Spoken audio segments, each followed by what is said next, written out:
Como o pastor disse, nós começamos essa série há 4 domingos atrás. Hoje é o 4º domingo. E eu acredito que no máximo a gente ainda tenha mais uma palavra, mas isso no tempo que Deus permitir, quando o pastor assim achar que devemos continuar. No domingo, dia 11 de março, nós começamos, pode ir clicando, Andressa, eu não vou ficar pedindo para... Aí nós falamos, a gente começou com o conflito entre a carne e o espírito. Nós depois dissemos, né, então, que a gente vive esse conflito humano, que esse conflito é antigo, é um conflito desde a criação. O homem, ele na sua carne, ela opera contra o espírito, e que nós precisamos lidar com isso a partir da presença do Espírito Santo. Falamos da vitória, que Paulo apresenta a vitória no texto de Gálatas, sendo nós usados pelo Espírito, vivemos no Espírito. E Marcos Dias fez uma observação semana passada, que ele disse que às vezes fica incomodado que a gente fala que é pelo Espírito, então a gente não faz nada, não. A gente faz sim. Nós precisamos tomar decisões, fazer escolhas. Mas as escolhas que fazemos, elas nos levam ou para a bênção ou para a maldição. Ou, como disse a doutora Glaucia na quarta-feira, ou para a vida ou para a morte. Nós fazemos escolhas, só que nós não operamos o crescimento. O crescimento, quem opera é o Espírito Santo. Nós não temos como prever, como somos crianças, se nós vamos crescer 10 centímetros, 20. Se eu pudesse, eu tinha comido até um pouquinho mais e tinha chegado a 1,70 m. Mas não era do meu controle isso. Do meu controle era me alimentar, dormir, fazer as coisas normais de criança. E Deus é quem dava o crescimento. Então nós precisamos sim fazer escolhas. Mas se você é mais ou menos espiritual, em sintonia ou não com o Espírito, isso é uma obra que o Espírito Santo faz na sua vida a partir das suas escolhas. Porque não dá para dizer, o fulano passou 1 mês de joelho no milho, ele é mais santo que o outro. Não dá para saber isso. Se fosse assim, quem anda com a Bíblia pendurada na testa, quem anda com a roupa tal, isso não é prova necessariamente de espiritualidade. A prova é que a espiritualidade é o Espírito Santo que faz em cada um de nós. E graças a Deus por isso. Porque esse negócio de querer ser mais espiritual que o outro é um problema. E vamos ver isso hoje. Então nós falamos sobre a vitória. A semana passada, a santificação do corpo, onde nós demos ênfase à questão da batalha com as obras relacionadas ao sexo. E aí nós falamos, né, das obras, das primeiras 3 que o texto apresenta, né, da libertinagem, da promiscuidade, prostituição. E aí nós, semana passada, demos ênfase à questão da guerra espiritual, que no fundo, tudo isso que nós estamos aqui falando tem relação com essa batalha. E na quarta-feira a irmã Glaucia também deu a mesma ênfase, foi muito interessante, porque eu disse às irmãs no domingo passado que eu não creio em coincidências, é o Senhor que vai trabalhando a palavra para a igreja. E aí a Glaucia exatamente na quarta-feira falou do mundo, do diabo e da carne, que são os nossos inimigos que trabalham contra nós. E aí semana passada, eu falando um pouco do mundo, eu disse, a gente viu que o mundo jaz no maligno, né? Que o mundo exerce uma atração sobre nós. Nós somos atraídos pelas coisas do mundo, né? E se Deus é tudo para nós, o mundo não vai valer mais nada. A gente... Obrigada, Décio.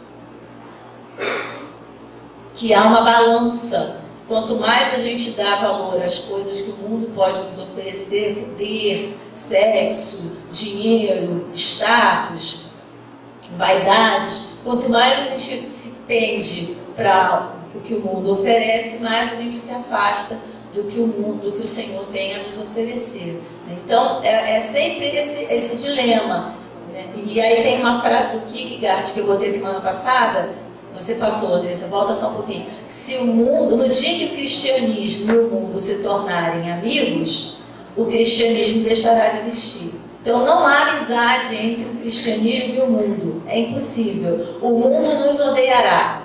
Não há como fugir disso.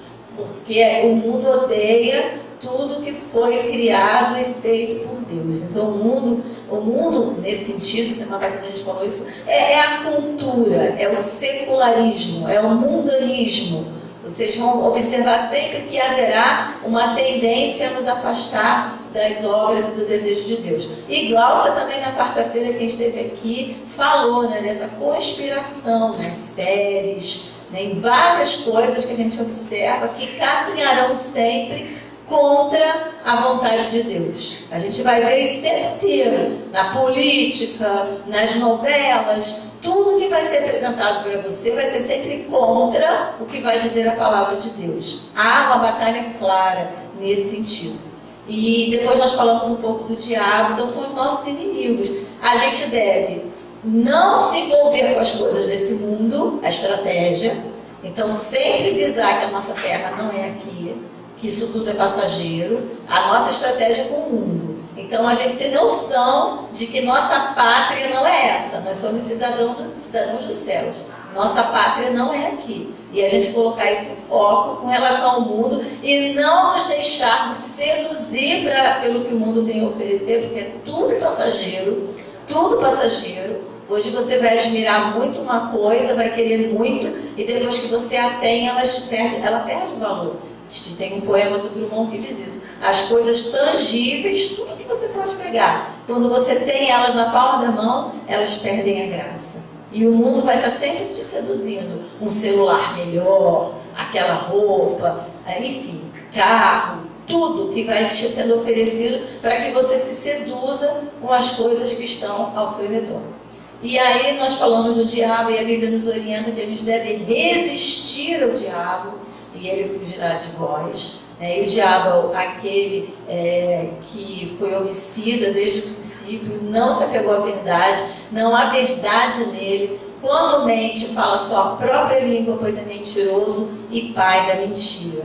E hoje de manhã nós estávamos falando na classe, uma frase que eu li essa semana que eu gostei muito, que você pode enfrentar várias obras diferentes da carne, vários pecados diferentes. Os pecados vocês estão vendo, ligados ao sexo, à idolatria, à vaidade, enfim.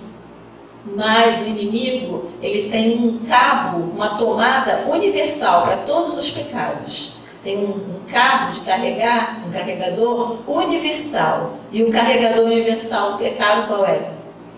A mentira. A mentira, ela vai estar presente em todas as obras da carne.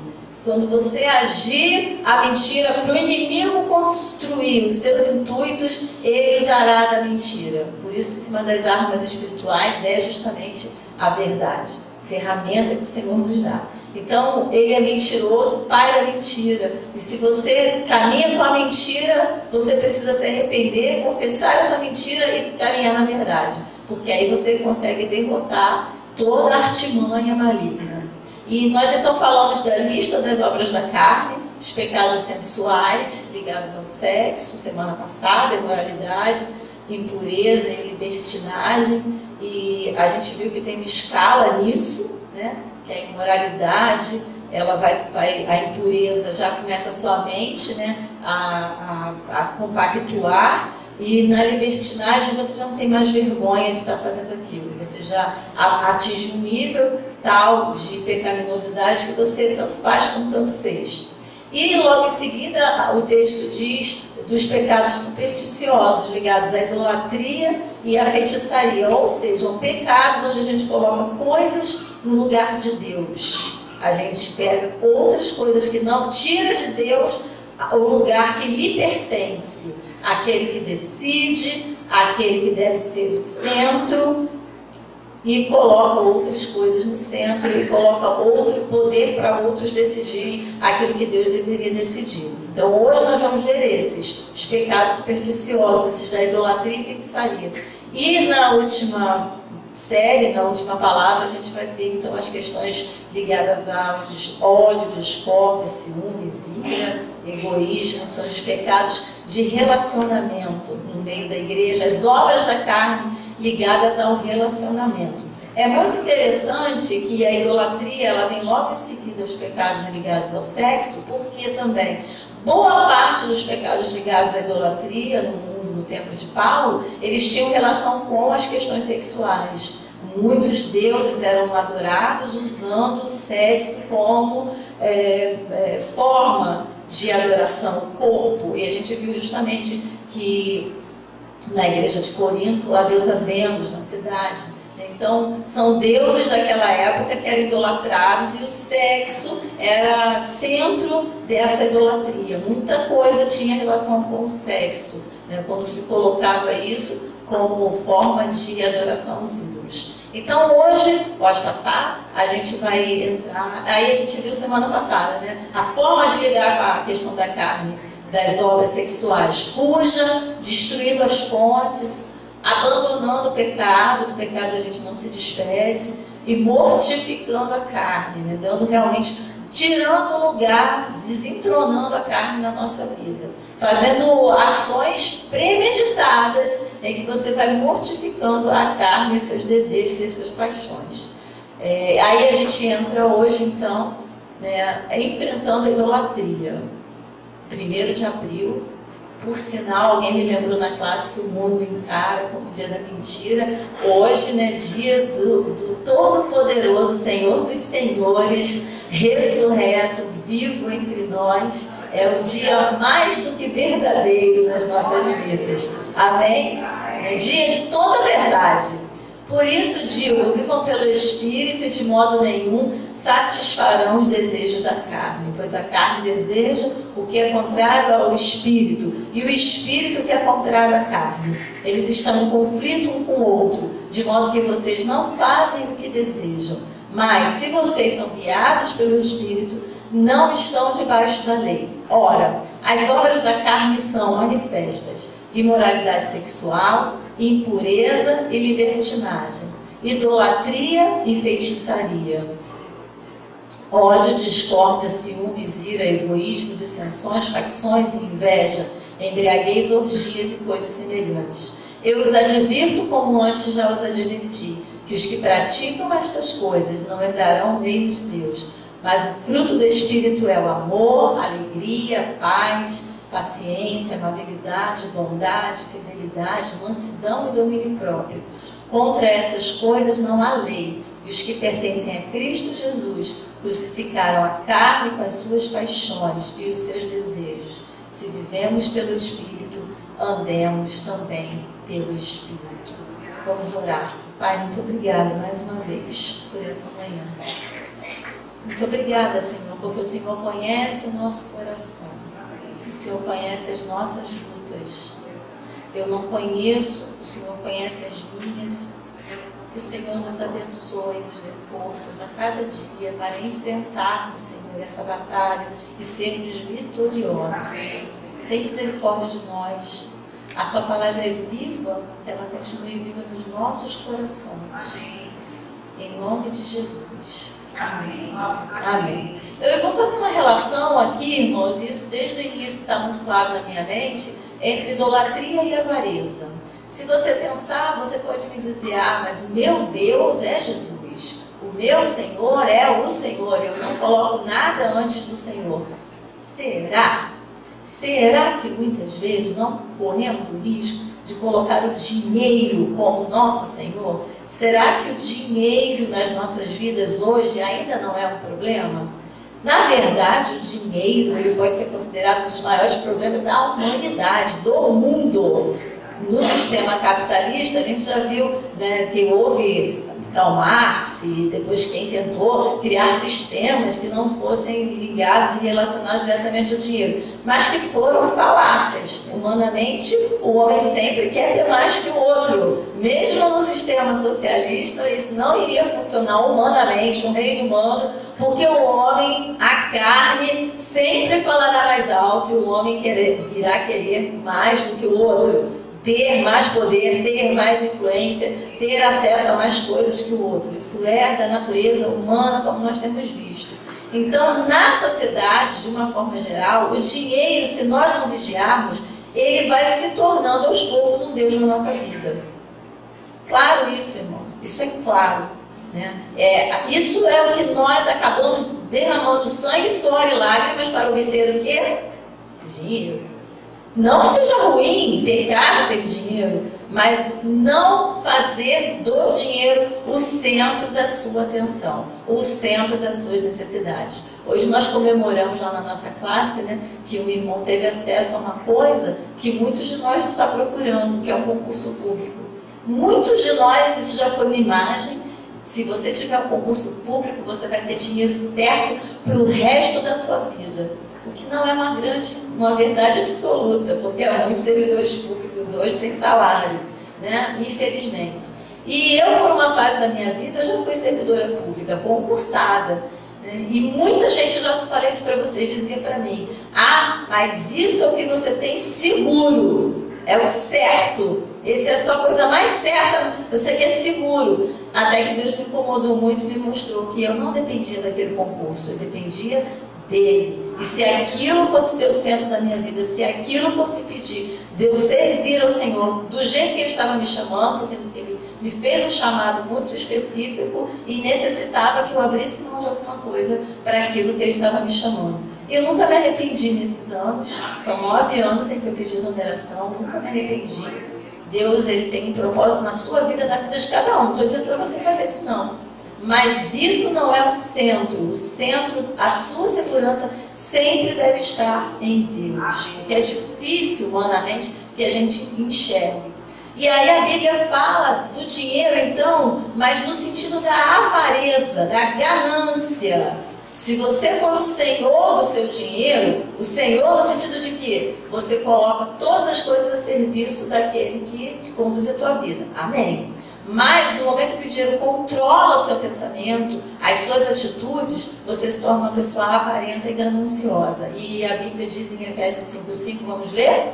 Porque está certos disto, nenhum imoral, nem impuro, nem ganancioso ou avarento, que é idólatra, tem herança no reino de Cristo e de Deus. Então eu não estou fazendo essa associação da minha própria cabeça. A Bíblia em Efésios faz essa associação, que a avareza, a ganância é idolatria. Tá? O texto de Efésios 5:5 é muito claro. Então a ganância, ela é idolatria. E eu já disse para os irmãos também que eu tive uma experiência muito positiva nessa fase que eu fiquei viajando, que eu fiquei fora daqui de casa, porque eu percebia dia após dia como que a gente pode viver com menos, e que não faz falta nenhuma. Por exemplo, a gente viveu quase um ano sem televisão, a gente não tinha, nem teve vontade, nem ia comprar. Para quê? Não fez falta. Nós fizemos tudo que foi necessário, e a televisão não foi falta em momento nenhum. Assim como uma série de coisas que às vezes a gente tem na nossa casa, que a gente acha que são essenciais, e eu fui vendo que não eram. Aí eu participei de um retiro, já contei um pouco isso para os irmãos também, em que a gente passou uma semana comendo com um potinho de plástico e só uma colher, não tinha faca. Aí aos poucos eu via que os irmãos pegavam o cabo da colher e faziam para passar queijo, né, no pão, ia criando uma criatividade com aquele povo. E depois de alguns dias, no 6º dia mais ou menos, a gente já fazia piada um com o outro, dizendo: reparou que a gente não sentiu falta mais? No primeiro dia foi um choque. Aí aos poucos você vai passando e você vê: isso não me fez falta nenhuma. Era uma grande... É claro que você tendo o recurso facilita, mas se não tem, você segue o teu caminho, a sua aprendizagem do mesmo jeito. Então há muita coisa que o mundo nos faz entender que é realmente absolutamente necessária e que não é. Mas muita coisa. Se você observar quase tudo, você acha assim que é muito importante. E não é. Não é essencial para você viver. Realmente não é. Nós vamos sendo aos poucos seduzidos por uma série de coisas. Isso é um engano que tira de nós o foco. Deixa a gente preocupado com a dívida. Deixa a gente tenso com uma série de coisas que realmente não são essenciais. Nós vamos olhar então o texto de Atos, ele vai ser o nosso texto base. Atos 5, está ali na projeção. Eu queria pegar um texto de Ananias e Safira, que desde o início é um texto que me inspirou nesse sentido da idolatria com relação ao dinheiro. E vamos ler então. Dá para enxergar? Os homens conseguem ler ali? A próxima as mulheres leem. Os homens, por favor. Um homem chamado Ananias, juntamente com Safira, sua mulher, também vendeu uma propriedade. Ele reteve parte do dinheiro para si. Sabendo disso, também sua mulher, e o restante levou e o colocou aos pés dos apóstolos. Então perguntou Pedro: Ananias, como você permitiu Satanás enchesse o seu coração, a ponto de você permitir ao Espírito Santo e guardar para si uma parte do dinheiro que recebeu pela propriedade? mulheres agora. Ela não te pertencia e depois de vendida, o dinheiro não estava em seu poder? O que eu levou a pensar em fazer tal coisa? Você não mentiu aos homens, mas sim a Deus. Ouvindo isso, Ananias caiu e morreu. Grande temor apoderou-se de todos os que ouviram o que tinha acontecido. Então os moços vieram, envolveram seu corpo, levaram-no para fora e o sepultaram. Agora todos, nessa última parte agora. Não, então eu não pus. Vamos abrir a Bíblia, irmãos? Atos 5. Faltou aí o finalzinho que aconteceu com Safira. Eu esqueci de prender a última parte ali. Atos 5.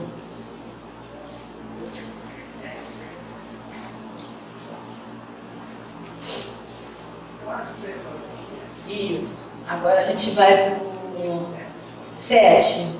Versículo 7. Tá? Atos capítulo 5, agora versículo 7. Já vamos, irmãos, abrir a Bíblia, que a gente vai fazer umas observações aí. Vamos lá.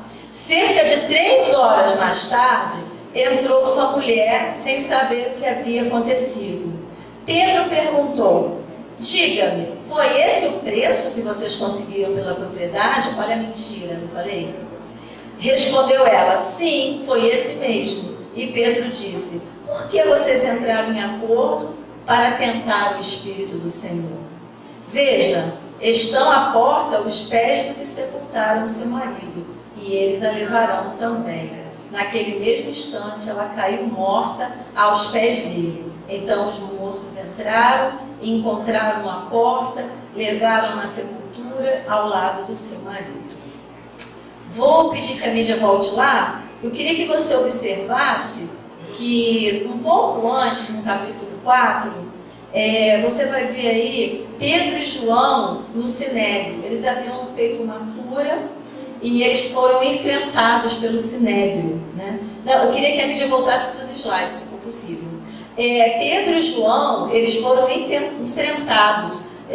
O inimigo queria, usando, né, a vaidade, usando todos aqueles que tinham o poder naquele momento, oprimir a Pedro e João. Eles vinham da morte de Jesus e da ressurreição. Eles estavam ali sendo reconhecidos como aqueles que andavam com Jesus que foi crucificado. Para eles era uma situação muito difícil ainda, sem nenhum título, sem nenhuma honra humana. E aí o verso 13 do capítulo 4, ele vai dizer que Pedro e João, eles se apresentaram com muita coragem diante do Sinédrio, mesmo sendo homens simples. Eles se apresentaram com muita coragem em tudo que eles disseram. E por mais que o inimigo tentasse prender os dois, acorrentar uma cilada, no final não havia do que acusarem os dois, eles foram soltos. Então aí era a batalha de fora, a batalha espiritual que a gente enfrenta também. Acusações, pelejas, dificuldades de toda sorte.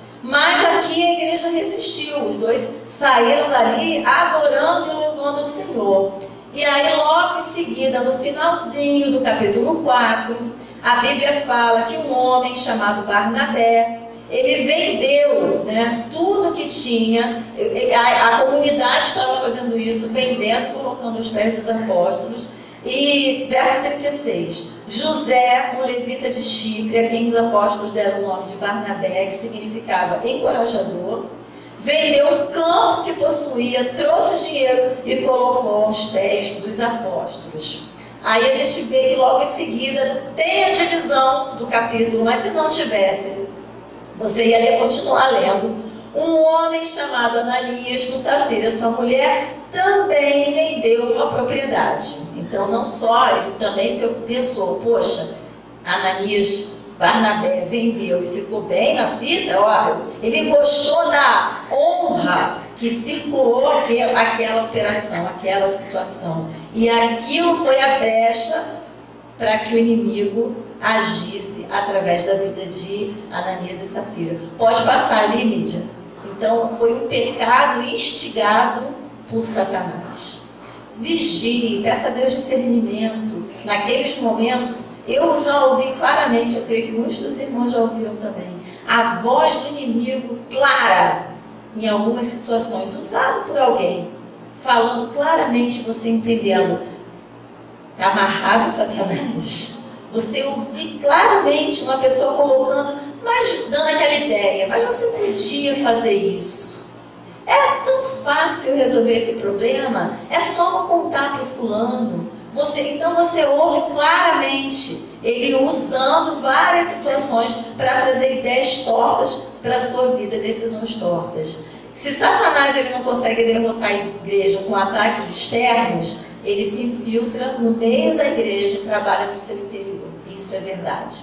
Atos 20, de 28 a 31, não sou eu que estou dizendo, e isso é uma coisa que nós precisamos vigiar, por isso que a gente está falando das obras da carne.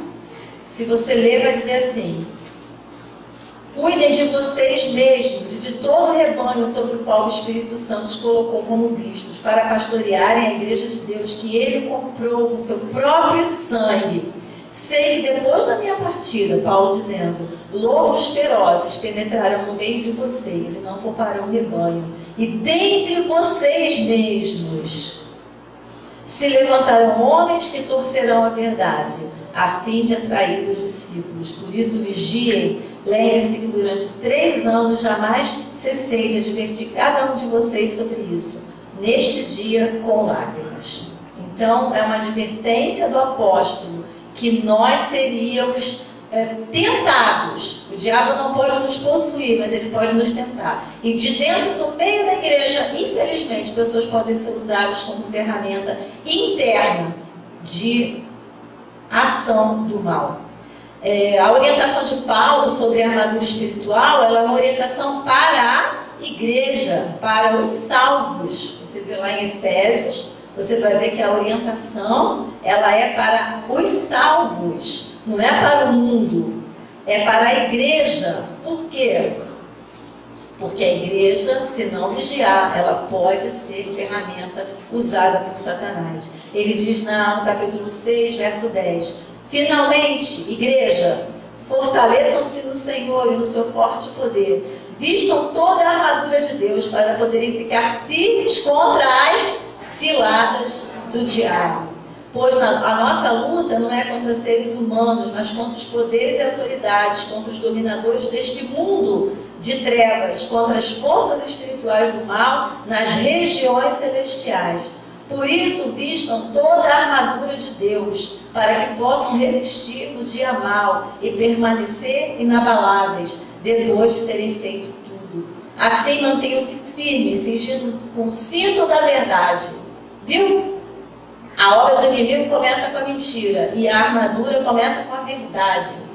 Cingindo o cinto da verdade, a couraça da justiça, tendo os pés calçados com a prontidão do evangelho da paz. Além disso, usem o escudo da fé, com o qual vocês poderão apagar todas as setas inflamadas do maligno.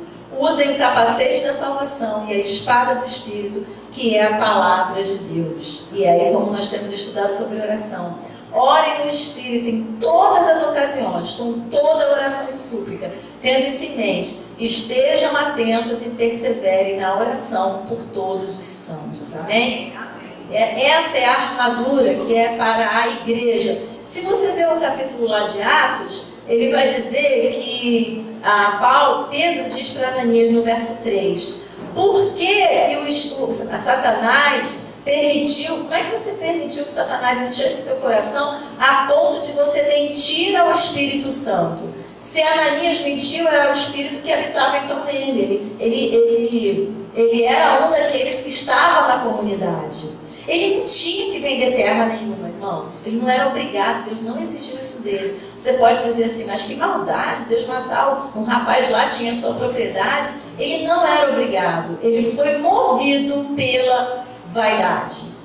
Mas ao mesmo tempo que ele queria ter status, ele também tinha o dinheiro como um Deus. Ele queria ter o status dentro daquela comunidade, mas ele também era muito apegado ao dinheiro. Então ele ficou na luta entre o amor ao dinheiro, o status, não ponderou o amor a Deus, e no meio dessa batalha ele resolveu achar que dava para fazer as duas coisas: ficar bem na fita e amando o dinheiro. Então ele deu uma parte para sair como o cara, porque ele achou bonita aquela situação toda. Então ele queria aparentar o que ele não era, e isso Jesus chama de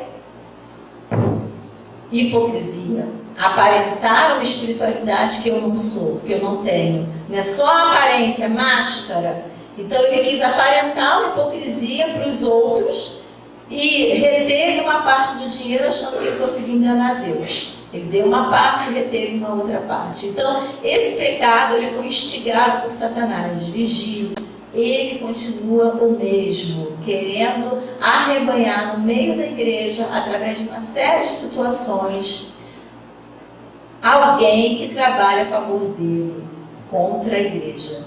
Não, a gente precisa vigiar, como o apóstolo disse em Atos, lá em Atos 20, 28 a 31. Vigie para que você mesmo não seja um instrumento nas mãos de Satanás. Outra coisa que é importante observar desse pecado, porque é um pecado motivado pelo orgulho. É algo que Deus considera abominável, é o orgulho. Se você ler Provérbios 8:13, o orgulho é a abominação para o Senhor. Foi o orgulho que transformou Lúcifer em Satanás. Queria ser mais do que Deus ou igual a Deus. O orgulho, ele abre a porta para os outros pecados, uma vez que passamos a nos preocupar mais com a nossa reputação do que com o nosso caráter. Quando a gente fica só preocupado com a imagem e não com a essência, eu me preocupo com a minha imagem e não com a minha essência. Cuidado, é muito difícil discernir isso, porque é claro que a gente também deve se preocupar com a imagem, no sentido de não provocar escândalo. Ok? Você deve se preocupar sim com a imagem, porque você não pode ser pedra de tropeço, escândalo. Só que a sua imagem, ela deve apenas refletir aquilo que está na sua essência. Aquilo que você já vive com o Senhor. Não tente aparentar mais do que você faça, do que você vive. Às vezes a gente na igreja faz que nem aquele publicano, né, da oração. Chega assim, bate no peito, Senhor Deus. E em casa a gente não ora. Às vezes há essa possibilidade. É o que a gente precisa vigiar. Que dentro da nossa essência haja o mesmo valor e a mesma condição, em qualquer circunstância. É claro que aqui a gente precisa orar em voz alta, para que todos entendam. Às vezes em casa você pode orar em silêncio, mas a sua essência, a sua sinceridade com o Senhor deve ser a mesma apresentação, não com uma embalagem diferente porque eu estou na igreja. O último, então, esse é um pecado motivado pelo orgulho. E vocês vejam que ele... pode voltar no 2. Ele tinha oportunidade de se arrepender. Quando ele foi questionado por Pedro, se ele fala, eu me arrependi, eu fiz errado, mas não, pelo orgulho, já tinha dado aquela palavra, aquele passo, ele tinha que manter aquela imagem. O orgulho nos impede de pedir perdão. Não é verdade? O orgulho, às vezes, a gente tem vários preconceitos. Eu fico muito triste de ver, mas ainda há machismo no meio da igreja. Ainda há. E às vezes alguém, por ser homem, se considera melhor porque a outra é mulher. Ou então porque ou há racismo, ou há discriminação pela juventude de pouco tempo de igreja, enfim. Há muitas formas que alguma pessoa pode pensar que ela é um pouquinho melhor que o outro, mas que na verdade não somos. Às vezes um título, às vezes as pessoas fazem questão de serem chamadas de doutor, disso, daquilo, né? Isso tudo faz parte desse tempero, desse ingrediente perigoso que é o orgulho. Ingrediente perigosíssimo. Agora eu entrei para a faculdade. Agora eu sou isso. Agora eu trabalho. Isso na sociedade brasileira, então, é terrível. Porque a nossa sociedade é contaminada por essa coisa de: você sabe com quem você está falando? Você sabe quem eu sou? E aí, por nada, a pessoa gosta de dar uma carteirada. E isso, às vezes, no seio da igreja. Já tivemos a oportunidade, não aqui, de trabalharmos com irmãos que tinham títulos, patentes, e achavam que essa patente servia também para dentro da igreja, para ser tratado com distinção, porque tinha uma patente. Isso é a chave, é o ingrediente perigosíssimo. E por último, o pecado de Ananias e Safira foi um pecado voltado contra a igreja. Deus ama a sua igreja, Ele é zeloso ao cuidar dela, pois foi comprada com o sangue do seu Filho. A igreja é a coluna e baluarte da verdade, e o inimigo ataca-se com suas mentiras. Entendam bem isso tudo. Entendo que faz parte de um grande cuidado de Deus. Deus ama a sua igreja. Nós temos orado aqui nas manhãs sempre nesse sentido, pela igreja, pela unidade da igreja, pela santidade da igreja, pela santificação, pelo processo de purificação, de busca de uma vida cristã santificada. Nós temos ouvido, e não são poucas as vezes, de irmãos nossos que têm sofrido por causa do pecado, com pensamentos de morte, com pensamentos de derrota, com pensamentos de tristeza, de impotência, porque o inimigo ele fica minando no seio da igreja essas coisas, para que a igreja não caminhe avante vitoriosa como ela é pelo sangue de Jesus. Então nós, como igreja, precisamos orar uns pelos outros incessantemente, porque a batalha é real, porque o inimigo ele deseja enfraquecer, escandalizar. Quando uma igreja se torna pedra de escândalo numa sociedade, numa comunidade, mesmo que você busque com sua vida toda a honra e toda a santidade, se você abre sua boca e convida alguém, a pessoa vai falar o quê? Mas aquela igreja, você de lá, e já te julga. Impuro, porque você está no meio de uma comunidade que serviu de escândalo. Então, nós como igreja precisamos sempre orar para que o Senhor caminhe conosco e a gente possa enfrentar esse lado do maligno. Porque esse lado do maligno, em resumo, são contra a igreja. São contra o cristão, o crente, para derrotar o crente. Mas derrotando o crente, automaticamente ele quer afetar as bases da igreja. Infelizmente, se a gente pensar na sociedade brasileira, a gente tem visto isso.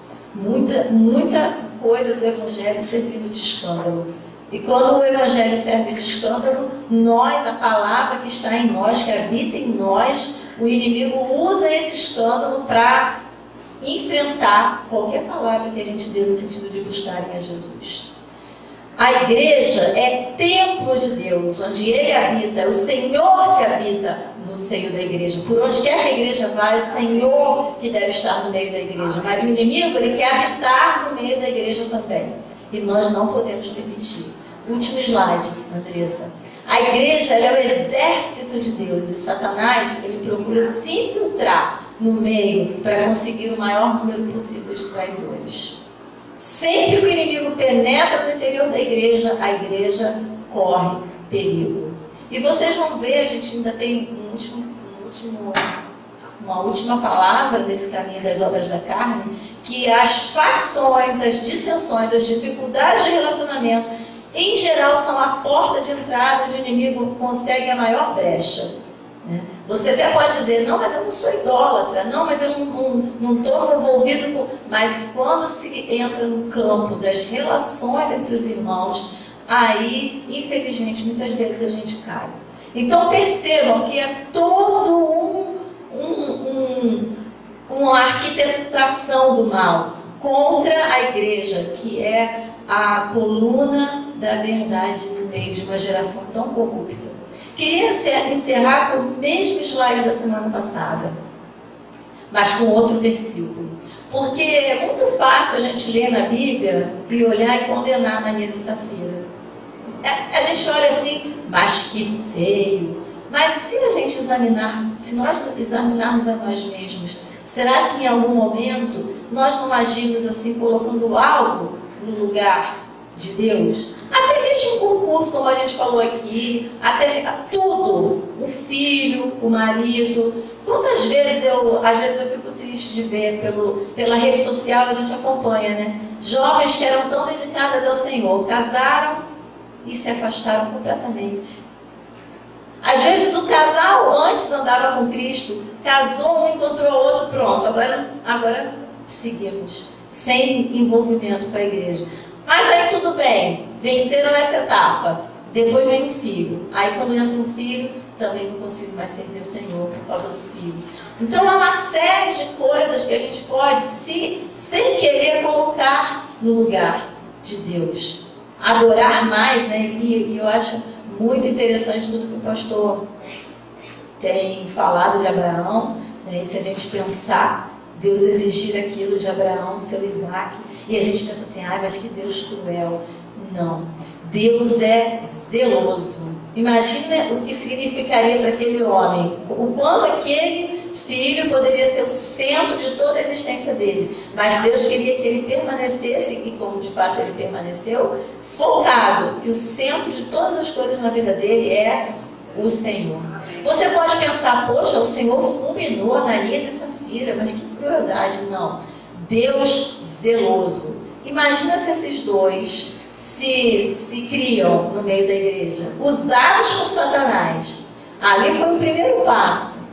Ganham honra no meio da igreja, baseados numa mentira. Ganham status, ganham uma palavra de autoridade. E no decorrer do caminhar da igreja, muita tragédia podia ser provocada por aquela palavra ali. Então Deus, ele é zeloso. Nunca perca isso de vista. Deus é zeloso. E aí a gente pode encerrar com essa palavra, né, que Jesus diz, que é pesada. Essa semana também ouvi uma mensagem que dizia isso, que o ídolo exige pouco. Para o idólatra, o ídolo ele é conveniente. Se você pensar bem, o ídolo para o idólatra, ele é conveniente. Uma vez eu vi uma crítica que esse pessoal que vai lá no janeiro para a praia, aí eles colocam um pentezinho, né? Aí alguém falando assim, poxa, mas essa deusa aí exige pouco, né? Porque você vai lá com um monte de quinquilharia, bota aquele pentezinho, aquele negocinho ali, manda lá e acha que com isso sua vida vai mudar completamente, né? Para o idólatra, o ídolo é o de menos. Se o idólatra, se o ídolo te exigir, o pai de santo, seja quem for, você quer ficar rico, mas você tem que andar com cordão no pescoço o resto da vida. Aí o idólatra vai pensar, pô, ficar rico, andar com cordão? Eu ando com cordão. Andar com cordão acho que né? Você tem que andar com cordão? Eu ando com cordão. Tem que vestir branco toda sexta-feira. Aí o idólatra pensa, vestir branco eu visto. Né? O ídolo exige, em geral, o que é possível. Mas olha o que o Senhor Jesus nos diz. Se alguém quiser acompanhar-me, ouvir após mim, né, como a maioria das versões dos irmãos disse, negue-se a si mesmo, tome a sua cruz e siga-me. Pois quem quiser salvar a sua vida, a perderá. Mas quem perder a sua vida por minha causa, a encontrará. Pois o que adianta o homem ganhar o mundo inteiro e perder a sua alma? Ou o que o homem poderá dar em troca da sua alma? Pois o Filho do Homem virá na glória de seu Pai com os seus anjos, e então recompensará cada um de acordo com o que tenha feito. Glória a Deus. Essa semana eu vi uma coisa muito bonita. Ele disse que viria e veio, que ressuscitaria e ressuscitou, e que voltará. E voltará. Glórias ao Senhor. Amém. Que Deus nos abençoe. Um bom dia de paz para todos. Que o Senhor reine nas nossas vidas e nas nossas casas, e que Ele nos dê discernimento para fugir das armadilhas do mal. Amém. Amém, irmãos? Na medida em que a Luciana estava ali, eu não vou pregar, evidentemente, na medida em que ela estava lendo o texto, sobretudo o texto de Ananias e de Safira, o verso 10, se a gente puder colocar, ou você vê na sua Bíblia, o verso 10 do capítulo 5, e o verso 11. E o verso 11, na minha versão diz assim: no mesmo instante, caiu ela aos pés de Pedro e expirou. Entrando os moços, acharam-na morta, e levando-a, sepultaram-na junto do marido. Aí o verso 11 diz assim: e sobreveio grande temor a toda a igreja. E todos quantos ouviram a notícia, destes acontecimentos. Se a gente para na morte do casal, a gente pensa que Deus cruel matou um casal por causa de dinheiro. Há muitos anos eu vi uma reportagem de um alpinista que caiu numa fenda. Isso foi real. Ele caiu numa fenda e ficou com o braço preso numa rocha. A rocha desceu e prendeu o braço dele ali. Irmãos, isso existe. Eu tenho um documentário sobre isso. Vocês não viram? Vejam. E aquele rapaz, ele tinha na mochila dele, quem viu esse documentário? Ele tinha um canivete. Tem um filme. Ele tinha um canivete. E ele teve que tomar uma decisão muito cruel, mas ao mesmo tempo era o remédio para a vida. Ele teria que cortar, amputar o braço ou morrer agarrado na pedra. Não tinha saída.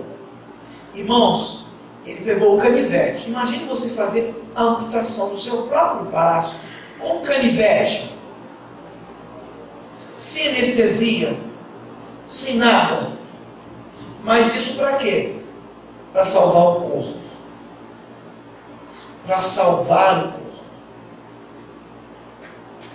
O corpo dele foi salvo, mas aquele membro ficou lá. Deus permitiu a morte de Ananias e Safira para cuidar do corpo, a igreja.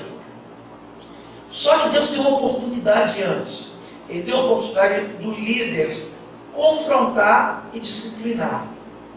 Só que eles não aceitaram o confronto e, consequentemente, não aceitaram a disciplina. Irmãos, é tão ruim quando a gente foge da disciplina que nos é permitida e cai. Por isso que ele diz: terrível coisa é cair na mão de Deus. Quando você vai falar isso, eu pensei nesse texto, nessa situação. Quando ela falou da luta de Satanás, da luta do inimigo, me veio à mente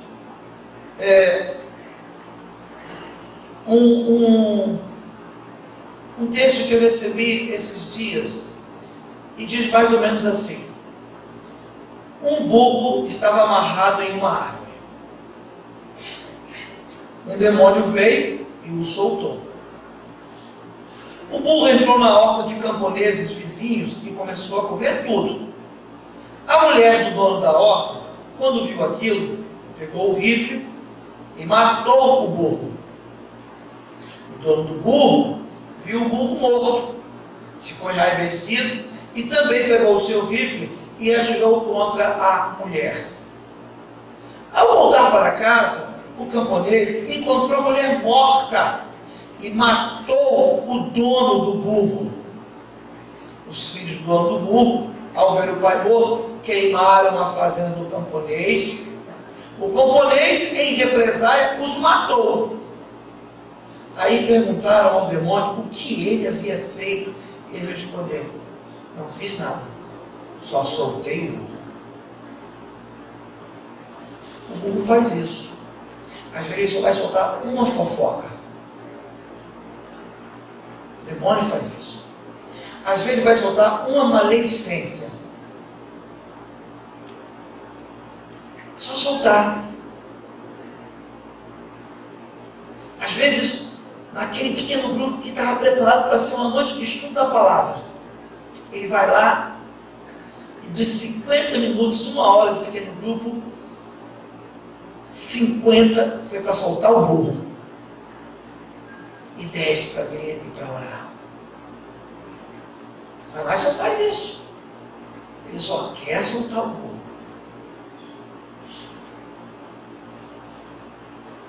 Que Ele tenha misericórdia de nós, nosso Deus. Nos ajude a vigiar. Vigiar. Porque Satanás quer soltar o burro no meio do povo de Deus.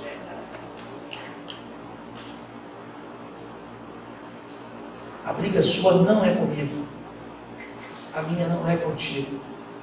A nossa não é contra a carne, mas contra principados e potestades. E Deus tem nos chamado para uma vida de oração, para uma vida de santificação, de vigiar. Obrigado, Senhor, por este dia, por esta palavra, por este momento. Perdoa, Deus, quando não vemos a astuta cilada do diabo. Mas nos ajude, Senhor, a pelos olhos da fé amarrar o burro e amarrar o inimigo. Abençoe a tua igreja. Ela é casa de oração. Ela é templo do Deus vivo, coluna e firmeza da verdade. Abençoe a tua igreja. Abençoe o teu povo, onde quer que esteja. Senhor, eu te peço pelo almoço em família, que seja uma bênção em cada família. Leva-nos na tua paz, em nome de Jesus Cristo. Amém.